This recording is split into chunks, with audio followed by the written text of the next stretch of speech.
Buenas noches, profesor. Mi grupo ha escogido el personaje de Adolfo Hitler.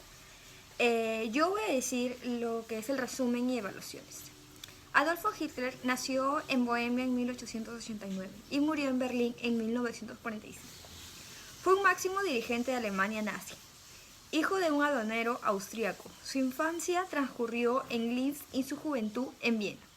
La formación de Hitler fue escasa y autodidacta, pues apenas recibió educación. En su infancia, estuvo rodeado de maltrato por su padre y las mudanzas continuas.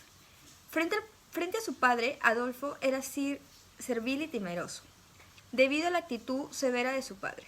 Por este motivo, él siempre quiso humillarlo para poder recuperar el amor de su madre. Se asume que esto a raíz de haber encontrado a sus padres teniendo sexo a los 12 años. Le dejó una profunda psiquis, pesadillas recurrentes por el resto de su vida. En su adolescencia, una de las peculiaridades de Hitler era el amor por los animales y la naturaleza, ya que llegó a amenazar a los que no cumplieran la ley de la protección animal, con encerrarlos en los campos de concentración. En la adultez, en 1913, Adolfo Hitler huyó del Imperio Austriaco a húngaro para no prestar servicio militar. Se refugió en Múnich y se enroló en el ejército alemán durante la Primera Guerra Mundial, que fue en 1914 hasta 1918. En los últimos días de Hitler, en abril de 1945, Hitler, totalmente aislado, salvo ya un reducido grupo de seguidores, contempló cómo sus otros fieles servidores intentaban abandonarlo. En la madrugada del 29 de abril, ordenó que se presentase ante él el funcionario de registro civil y contrajo enlace con Eva Braun, que había conocido cuando era empleada en una tienda de Hoffmann. Hitler y Eva ya tenían previsto quitarse la vida cuando decidieron su unión. Hacia las 3 de la tarde se oyeron disparos. Instante después, Bormann y Goebbels encontraron el cuerpo de Hitler cubierto de sangre en el sofá, producto de un disparo con su escopeta en la boca, y Eva Braun, que ya hacía muerta por envenenamiento. La versión oficial dice que Hitler renunció a intentar huir de Berlín y se suicidó con un tiro de pistola en la boca y al mismo tiempo ingiriendo una cápsula de cianuro. En su vida privada no se sabe mucho. Su principal afición era tomar el té con su amada Eva Braun, a la que había conocido en 1929, cuando ella contaba con 17 años. Su carácter alegre y despierto hizo que esta mujer se convirtiese en la compañera inseparable de Hitler. Aunque nunca llegaría a ser oficialmente la primera dama de Alemania, porque el mito dictador solitario no admitía una esposa. Tan solo al final de la guerra, cuando fueron los refugios subterráneos de la Cancillería de Reich, en Berlín tenía un lugar al caos. Adolfo Hitler contrajo matrimonio con Eva el 29 de abril de 1945, el mismo día en que se redactó su testamento. Evaluaciones. Personalidad.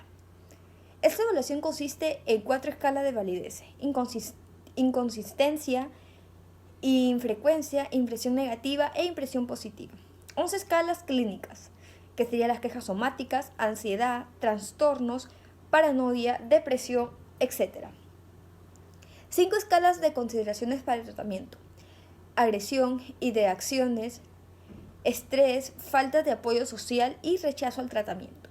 2 escalas de relaciones interpersonales: dominancia y afabilidad. El cuestionario factorial de la personalidad tiene 185 elementos y mide con algunas variaciones y mejoras las mismas 16 escalas primarias, que es afabilidad, razonamiento, estabilidad, animación, atención a las normas, sensibilidad. El inventario multifásico de personalidad de Minnesota se realiza una evaluación de características de la personalidad mediante una serie de escalas categorizadas como básicas o adicionales. En la autoestima. El listado de adjetivos para la evaluación de autoconcepto es una prueba rápida de aplicación y fácil corrección e interpretación que permite evaluar el autoconcepto global de la persona, conteniendo elementos referidos al autoconcepto físico, social, emocional e intelectual. En la escala de autoestima de Rosenberg consta de 10 ítems. Cada uno de ellos es una afirmación sobre la valía personal y la satisfacción con uno mismo. En inteligencia está la escala de Wechsler para adultos. Se trata de una versión revisada para adultos. Esta revisión ofrece puntuaciones compuestas que reflejan el funcionamiento intelectual en determinadas áreas cognitivas: comprensión verbal, razonamiento perceptivo, memoria de trabajo y velocidad de procesamiento. Escala de inteligencia de Reynolds. El test RIAS es una prueba de gran utilidad para la medición de la capacidad intelectual y la memoria, aplicable a un extenso de rango desde los 3 años hasta los 94 años. El test de matrices progresivas busca medir la inteligencia general, capacidad intelectual y habilidad mental general. Hablaremos del diagnóstico multiaxial y el análisis. En el eje 1 encontramos el F20.0, que es esquizofrenia paranoide. Debido a su fe paranoica, Hitler creía que era un elegido por Dios para liberar al pueblo alemán de su supuesta amenaza más peligrosa, que eran los judíos. Él oía voces, se contradecía, se exaltaba sin motivos, también tenía hipersensibilidad, ataques de pánico, celos irracionales y fantasías de omnipotencia, delirios de grandeza y la creencia de venir al mundo para una misión mesiánica. En el F60 3.30 encontramos el trastorno de inestabilidad emocional de tipo impulsivo. Esto debido a la gran o total falta de empatía, responsabilidad social y conciencia hacia los demás y su tendencia a actuar por impulso para proyectar sus ideas a los grupos de personas que lo rodeaban. En el F60.8 encontramos el trastorno narcisista de la personalidad. Hitler era una persona arrogante que poseía una autovaloración excesiva y insensible al dolor ajeno por su propio egocentrismo. Una de las características más relevantes era la capacidad de impresionar, encantar y manipular a quienes lo rodeaban.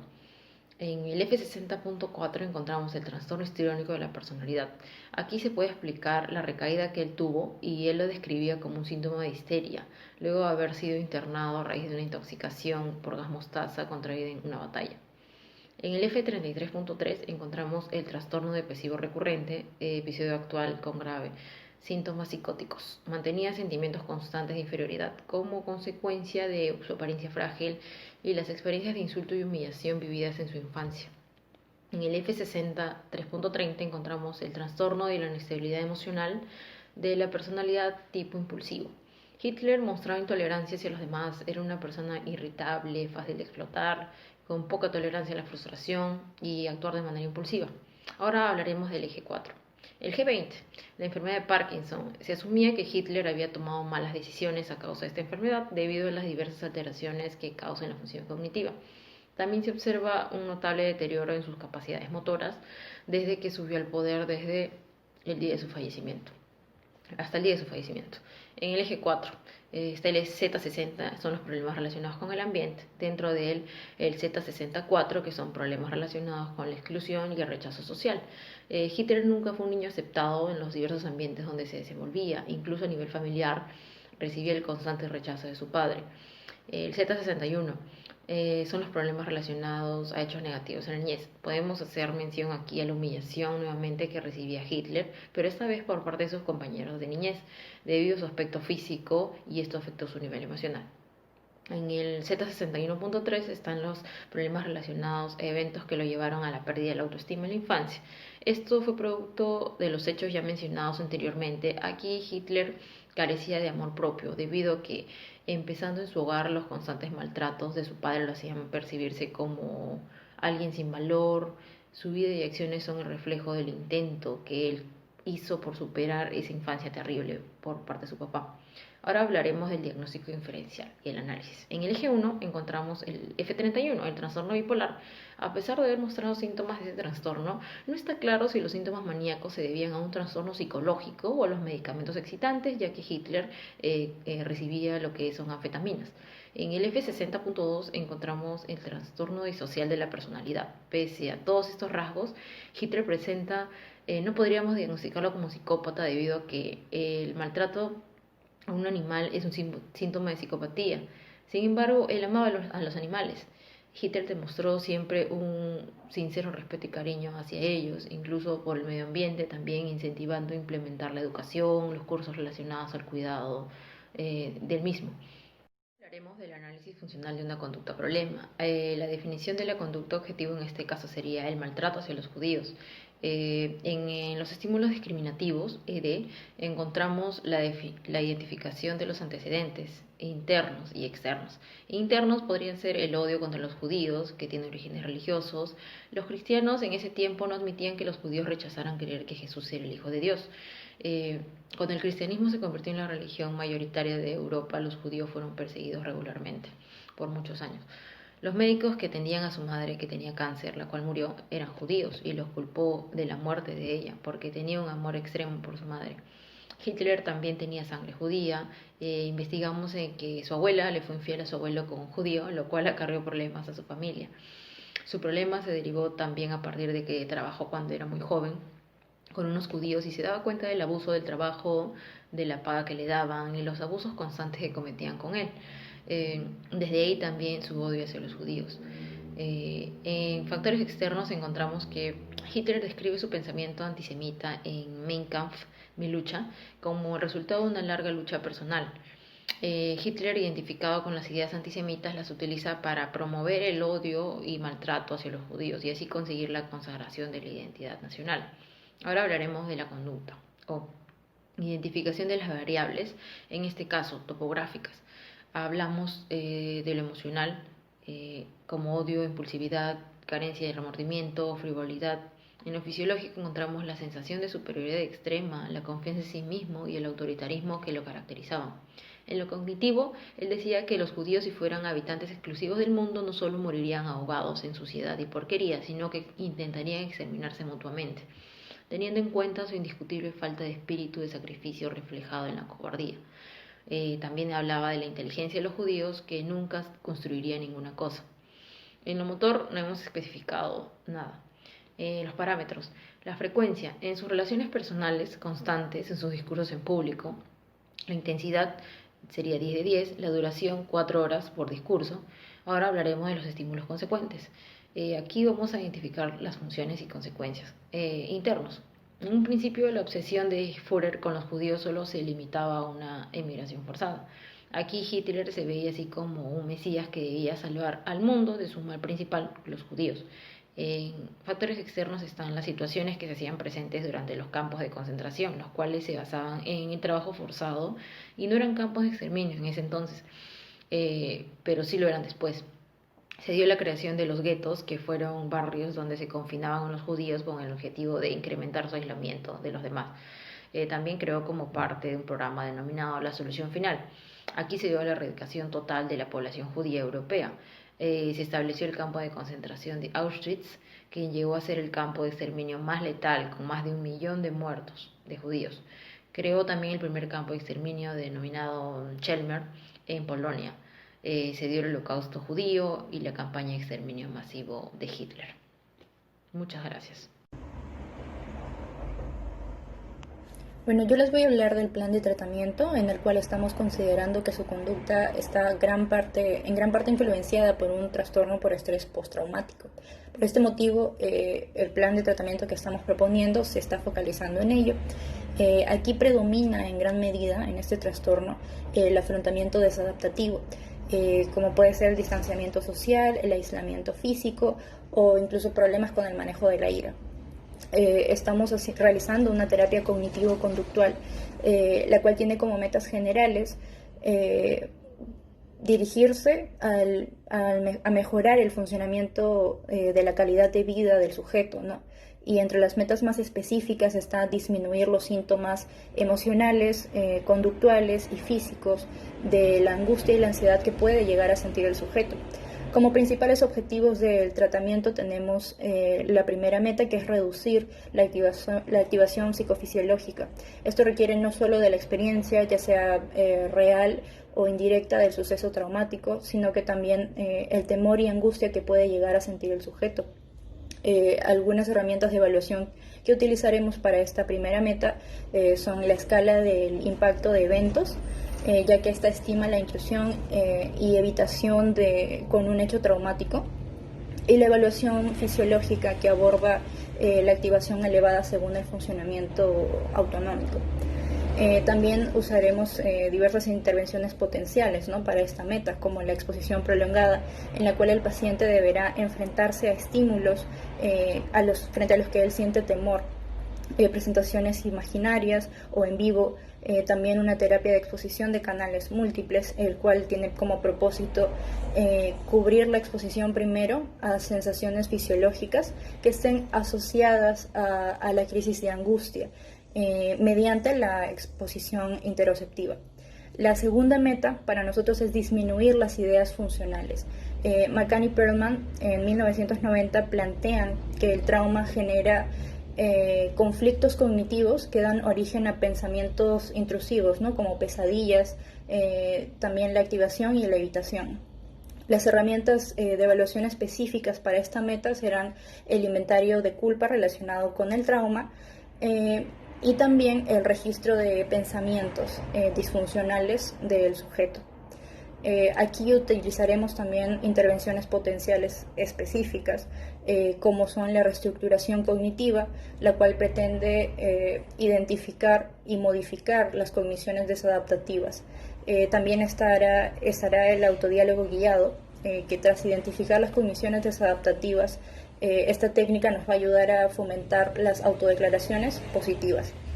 Como tercera y última meta, nosotros tenemos mejorar las habilidades adaptativas de afrontamiento, ya que normalmente los pacientes con problemas de ira carecen de habilidades interpersonales, ¿no?, las cuales les permitirían resolver problemas con una mayor eficacia.